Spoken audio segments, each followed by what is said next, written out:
Aqui começamos a ver, de facto, alguns sinais daquilo que fomos fazendo com qualidade, alguns prémios que fomos ganhando também, quer a nível nacional, quer a nível internacional, e isso foi dando também, foi passando a mensagem aos cidadãos que valia a pena continuarem a ter em conta aquilo que estava a fazer, ganhando para a nossa causa, sobretudo a dois níveis, ao nível da aceitação do que estávamos a fazer no espaço público e, sobretudo, ao nível da reabilitação, que os que tinham algum recurso podiam fazer e daqueles que não o tinham, quando a Câmara podia apoiar, através da sua intervenção direta ou então através do Recria, foi fundamental levarmos à prática esse projeto. Esta questão é fundamental. A ocupação dos grandes edifícios devolutos com serviços e equipamento de interesse coletivo. Aqui está o nó górdio das grandes dificuldades. Eu tenho aqui uma lista, são 10 ou 12 edifícios que nós tivemos que adquirir ou ajudar a reabilitar de molde que, porque de outra maneira os proprietários não tinham recursos para o fazer.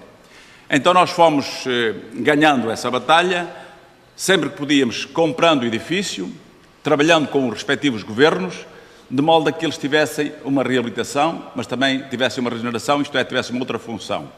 E esse papel foi fundamental, porque são vários edifícios que estão reabilitados e regenerados no centro histórico e que, dada a sua dimensão, por muito bem que estivesse trabalhada a zona envolvente, dificilmente nós conseguiríamos ter, se quiserem, uma continuidade estética visual do que estávamos a verificar, se estes edifícios não fossem reabilitados e reocupados para novas funções.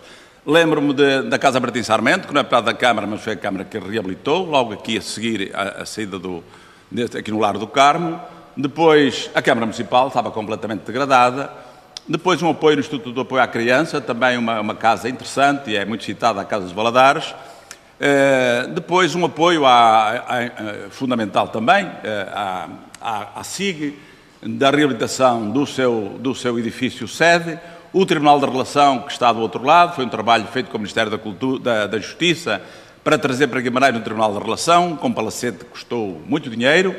A extensão do Alberto Sampaio, que está pronta, mas ainda não está paga e por isso está de luta para já.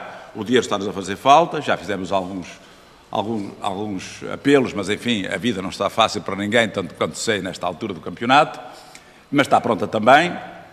Era um dos grandes edifícios que nos faltava reabilitar, e o Palácio Vila Flor, que hoje é a sede da Capital Europeia da Cultura, a Casa dos Artistas, que é um espaço, a residência dos artistas, dos jovens artistas que vêm até nós, que é um espaço da Rua da Rainha, que está comprado, mas ainda não tem visto o Tribunal de Contas, porque houve algumas dificuldades, mas presumo que estará garantido. Há ainda mais alguns, não interessa muito, mas a verdade é que foi fundamental o Arquivo Municipal Alfredo Pimenta, que estava no antigo edifício da Polícia de Segurança Pública, e foi um edifício difícil de recuperar. Alguém aqui, o Arquiteto Vilas Boas, explicará melhor depois do que eu, mas sabemos que tivemos muitas dores de cabeça, porque foi até ao Tribunal Constitucional a reabilitação, porque ninguém entendia como era possível termos feito aquele trabalho com aquelas condições que não eram previsíveis em lado nenhum. Na prática, aquilo não tinha uma base de sustentação, alicerces, não tinha, e por isso tivemos enormes dores de cabeça. O Tribunal Constitucional acabou por nos dar razão. Aqui é a obra do arquiteto Cisa Vieira, a Praça da Madonna, muito polémica.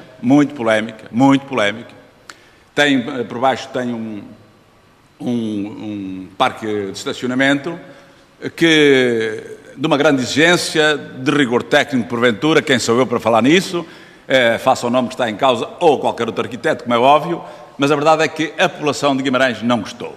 Não gostou, salvo situações excepcionais, tem gostado mais ou menos sempre.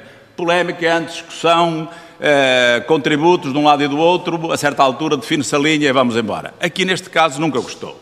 Isto é uma pedreira, isto é não sei o quê, isto é não sei o que mais, muitas coisas que certamente alguns dos presentes conhecerão. Mas, do meu ponto de vista, foi o caráter simbólico que, de algum modo, a população de Guimarães é muito exigente nessa matéria. Lá no centro está a Condessa Madonna, que é uma das nossas pioneiras naquilo que foi a gênese de Guimarães, as origens de Guimarães, enfim, o trabalho de povoamento em Guimarães. a escultura estava voltada para o Tribunal, o arquiteto o Cisa Vieira, porventura bem, voltou-a para aqui, para o Paço. Primeira Guerra. Depois estava sustentada num plinto tradicional e depois fez um plinto, não sei como é que se diga, mais contemporâneo, digo eu, mais contemporâneo, e então a população dizia, espetaram a senhora num espeto e, portanto, isto não pode ser, isto é um escândalo, e o Presidente da Câmara anda a dormir, não sabe o que está a fazer, estão a imaginar aquelas coisas. Portanto, esta obra nunca foi benquista dos vimaranenses e, no entanto, passa-se por lá e percebe-se que não há ali um parque de estacionamento.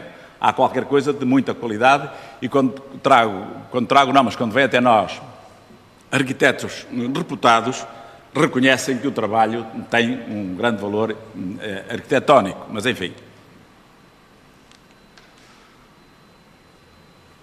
A partir de certa altura, tivemos a oportunidade de sermos capital europeu da cultura. Eu vou acelerando um pouco. E com isso vieram recursos que de facto nunca tinham vindo. Nós, depois da reabilitação do Centro Histórico Classificado, começamos a fazer algumas intervenções de caráter pontual para ir ganhando quarteirões no tal espaço de proteção do Centro Histórico.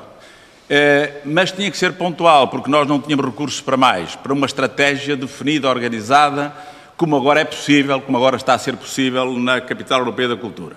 Nós temos 14 intervenções no âmbito da Capital Europeia da Cultura, praticamente todas prontas a tempo, isto é, em setembro queríamos ver se estava tudo arrumado. De qualquer dos modos, esta é uma delas, como estão a ver, foi a reabilitação do Toural, que é a zona por excelência dos vimaranenses, para além do Centro Histórico, da Alameda de São Damaso e da Rua de Santo António.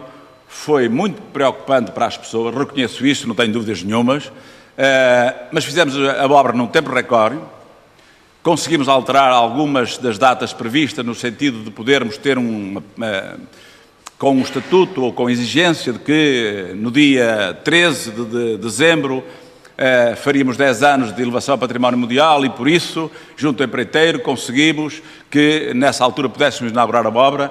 Estas coisas às vezes parece que não funcionam, mas funcionam. Conseguimos inaugurá-la, foi muito polémica, foi muito discutida em todos os sítios, mas a questão de fundo não é essa. A discussão dava sempre para um grupo restrito, 300 pessoas, 400, 500, várias vezes, discutimos quantas vezes quiseram, alteramos, enfim, fizemos o que podíamos. No fim, foi votada por unanimidade, se não foi votada, teve um consenso aberto na população, aberto na Câmara Municipal, na Assembleia Municipal há sempre alguém, são 139 membros, há alguém que não concorda, como imaginarão, mas enfim, a coisa foi correndo bem. Mas essa questão do fundo não se pode pôr assim. A população, a larga maioria da população, só começa a reagir quando vê a obra no terreno. E quando começaram a ver a obra no terreno, naturalmente reagiram mal. Muitas críticas, muitas perturbações, muitos cenários negativos, o que é que vai aqui acontecer, deu cabo disto tudo. Bem, agora, de algum modo, estão mais ou menos contentes. Mais ou menos contentes. Isto é também a Praça do Toural. Há um elemento de descontentamento recente, que já passou também, mas também se previa que ia passar, que é um varandim que a artista Ana Jota colocou no local, que como veio mais tarde, foi um elemento que, aos olhos da população, apesar de demorar 3 meses, e fizemos de propósito, para não termos problemas com a enchente que sabíamos íamos ter na abertura da Capital Europeia da Cultura, a verdade é que isso veio trazer a terreiro uma série de desconfiança relativamente àquilo que estava ali a fazer. Agora a coisa passou, 3 meses depois, agora já lá temos aluquetes a dizer, passei por aqui, meu amor, não sei o quê, aquelas coisas que conhecem nos espaços que é preciso terem uma marca para nós. Aqui é o acesso, é a primeira obra que acabamos, o acesso aqui à zona do Paço dos Duques, mais abaixo tem o Largo do Carmo, também está recuperado. Já falámos dos grandes edifícios devolutos. Aqui agora estamos a fazer o mesmo também, não fizemos nada de diferente, nem com as verbas da Capital Europeia da Cultura, fizemos nada de novo, especialmente novo. Ou compramos fábricas antigas, que reabilitamos e regeneramos, não temos vocação para algumas funções que elas vão ter e, portanto, fizemos parcerias, sobretudo com o Estado do Minho, com o Centro Ciência Viva e com, esse está, enfim, está apalavrado, mas a obra não está feita ainda, com a Academia Valentim Moreira de Sá, mas, sobretudo, a parceria com o Estado do Minho permite-nos trazer para a antiga zona de Couros o mini campus universitário, que nós designamos por Campo Urbis, porque ali ficarão sediadas três ou quatro edifícios que serão trabalhados, sobretudo, pela Universidade do Minho, dado que tem características de ocupação desses espaços que a uma Câmara Municipal normalmente não compete ter.